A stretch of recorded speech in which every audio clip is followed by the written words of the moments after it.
Hello guys, I got that vehicle to repair. Quite bad damage.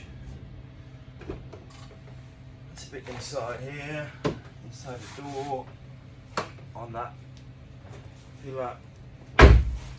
This door is not really in line. You can tell it's not really closing good.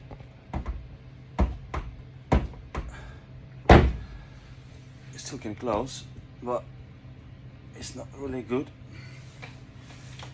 Yeah, I got that damage, which is quite bad. And now I will try to repair it. Stay tuned.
If you like my videos, please consider subscribe. That will motivate me to do more videos in future. Thank you for watching, and I see you in the next video.